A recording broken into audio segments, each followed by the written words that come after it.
Good morning বন্ধুরা। তা অনেক দিন বাদে আজকে আবার একটা ইউটিউবের বড় ভিডিও নিয়ে চলে এসেছি।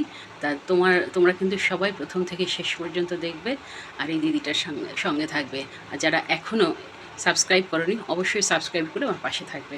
তো চলো আজকে কী ভিডিও বানাচ্ছি, আজ নিশ্চয়ই কিছু স্পেশাল আছে তাই করছি।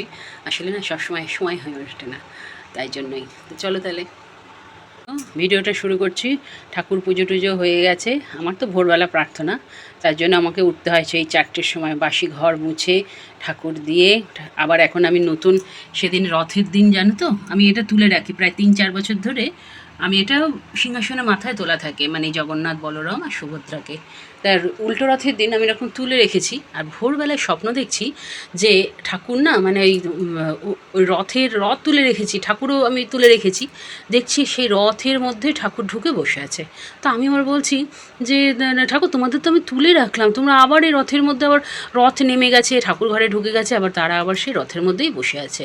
তাই জন্য আমি না সিংহাসনে মাথায় তুলে রেখে দিই, আমি সিংহাসনেই বসিয়ে দিলাম। এখন এরা তিনজনেই একটা পাত্রেই দিচ্ছি, এই বড় পাত্রে দিচ্ছি, দিয়ে তাদের সেবা দিচ্ছি। তা এই হয়েছে। তা চলো তাহলে আর কি করলাম দেখো। আবার বেলা 10টার সময় ঠাকুরদের দেবো বলে আম কেটে রেখেছি, তুলসী পাতা দিয়ে সব দিতে হবে সবাইকে। তা চলো তাহলে এখন বাসি কাজটা সেরে, মানে তারপরে তোমাদের আবার ভিডিও দেখাচ্ছি। দেখো আবার অনেকক্ষণ বাদে চলে এসেছি। আমার ছোটো মেয়ে উঠে স্নান টান করে ব্যায়াম ট্যায়াম করে ও এই সবে বিশ্রাম করছে। তা অনেক দিন এই বৃষ্টি হচ্ছে বলে চাদর টাদর তুলে কাচা হয়নি, তা আজকে একটু তুলে নিয়েছি ও ওঠার পরে, আর তুলেই বালিশের ওয়ারগুলো বদলে নিয়েছি। ওই ঘরের তোর বাবারটা গতকাল করেছিলাম, তা আজকে আমাদেরটা করছি, রোদ উঠেছে।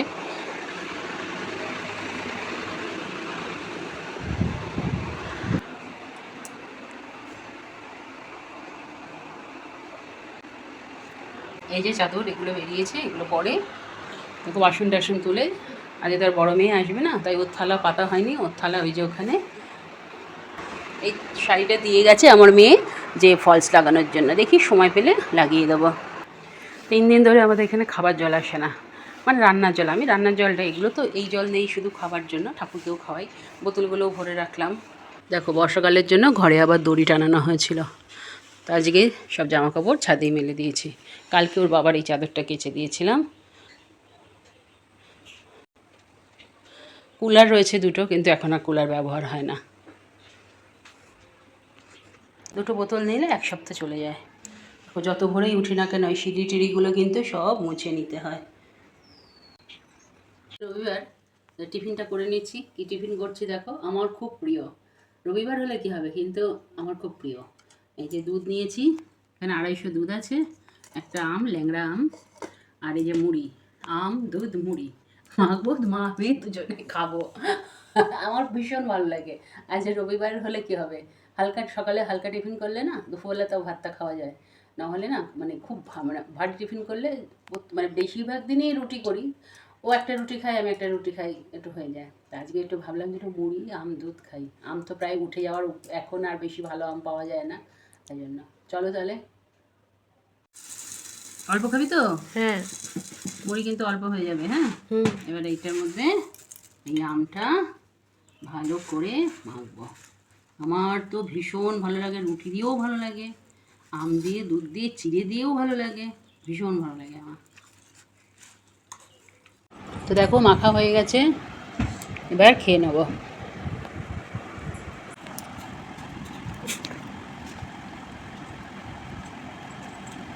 দারুণ লাগে।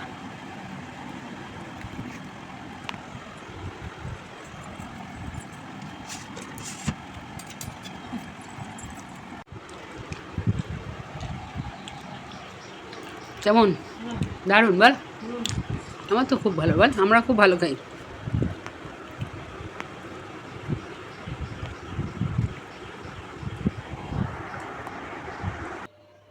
এই রেসিপিটা কেমন করে আজ করলাম সেটা তোমাদের সঙ্গে পুরোটা শেয়ার করলাম। তোমরা কিন্তু অবশ্যই দেখবে পুরো ভিডিওটা, আর এটা করে খেয়ে বলবে কেমন হয়েছে। তো বন্ধুরা, যে টিফিনটা খেয়ে নিয়ে দেখো এখানে 300 চাল ভিজিয়ে দিয়েছি। আর আজকে যে রান্নাটা করব, আজকে এই যে করলা আছে সিদ্ধ করে নেব, আর দেবো কচি কচি ঢ্যাঁড়স, একদম ছোটো ছোটো কচি কচি ঢ্যাঁড়স সিদ্ধ করব। আর করবো যে একটু বিশেষ একটা রেসিপি। এটা কিন্তু আমার শাশুড়ি খুব ভালো খেত, আর আমি শাশুড়ির কাছ থেকে এটা শিখেছি এই রান্নাটা।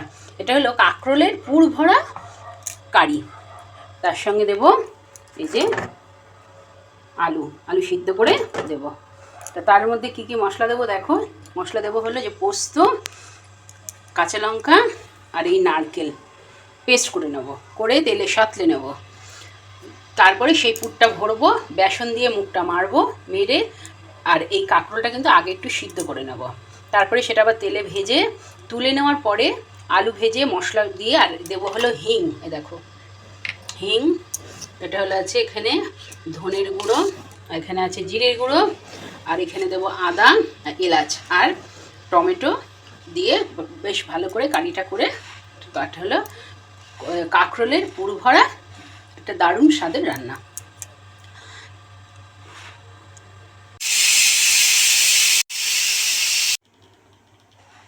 তো দেখো টিফিন খেয়ে প্রায় 10টা বাজে, আমি কিন্তু এদিকে রান্নার জোগাড় টোগাড় করে নিয়েছি।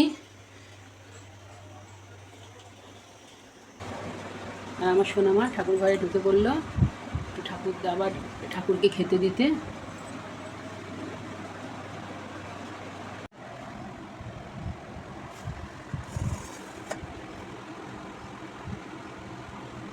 নিবেদন করছে। তো দেখো সিদ্ধ করে নিচ্ছি, এদিকে আলুটাও সিদ্ধ হয়ে গেছে। তো দেখো এটা গরম গরম তুলে নিয়েছি, আর এটা পেস্ট হয়ে গেছে। কড়াই বসিয়ে দিয়েছি, এটা মশলা ওই পুরটা সাঁতলাবো।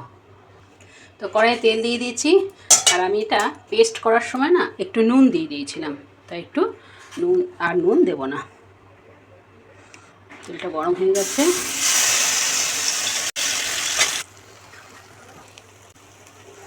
আঠা আঠা মতন করে নেব।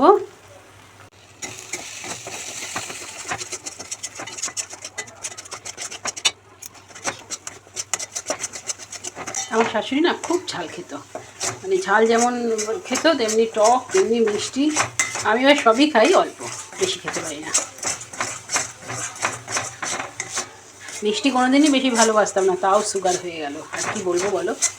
ঝালও আমি খেতে পারতাম না, ঝাল খেলে খুবই কষ্ট হতো, সহ্য করতে পারতাম না।